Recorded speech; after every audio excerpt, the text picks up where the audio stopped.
Hi friends, good afternoon. అందరూ ఎలా ఉన్నారు? టెంపుల్కి వెళ్ళారు ఇవాళ. ఎవరన్నా వెళ్ళలేని వాళ్ళు ఉంటే నాతో పాటు వచ్చేయండి, మీరు కూడా స్వామివారి దర్శనం చేసుకుందరు. నేను లాస్ట్ వీక్ వెళ్ళలేదు కదా అని ఇంకా ఈ వారం వెళ్ళాను టెంపుల్కి. అది నాతో పాటు మీరు కూడా స్వామివారిది అభిషేకం చేస్తున్నారు చూడండి. తనివి తీరా చూసి లాస్ట్లో హారతి ఇస్తారు, హారతి కూడా తీసుకోండి. ఇంకేంటి ఫ్రెండ్స్, స్టార్టింగ్ ఫిషెస్ చూపించాను కదా, అదేంటంటే మనం టెంపుల్లోకి వెళ్ళేటప్పుడు అటు ఇటుని శివుడి విగ్రహాలు ఉంటాయి, విగ్రహాల కింద వాటర్ ఉంటాయి, ఆ వాటర్లో ఉంటాయి ఆ చేపలు.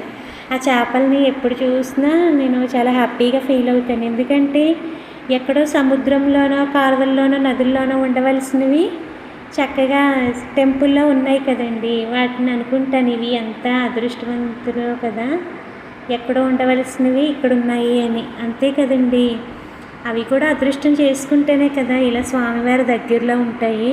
నేను ఎప్పుడు స్వామివారి దర్శనం చేసుకున్నా వెళ్ళే ముందు కాసేపు ఆ ఫిషెస్ దగ్గర కూర్చుని వాటిని అలా చూస్తూ ఉంటాను. చాలా హ్యాపీగా అనిపిస్తుంది నాకు. వాటితో కాసేపు అలా మాట్లాడతాను, మీరు ఎప్పుడో పుణ్యం చేసుకుని ఉంటారు, అందుకే స్వామివారి దగ్గరలో ఉన్నారు అని. ఇంకేంటి ఫ్రెండ్స్, ఇదైతే ఇంకా మా ఇంట్లో దీపం పెట్టుకున్నాను కదా, జస్ట్ అది కూడా చిన్న క్లిప్ అలా యాడ్ చేశాను.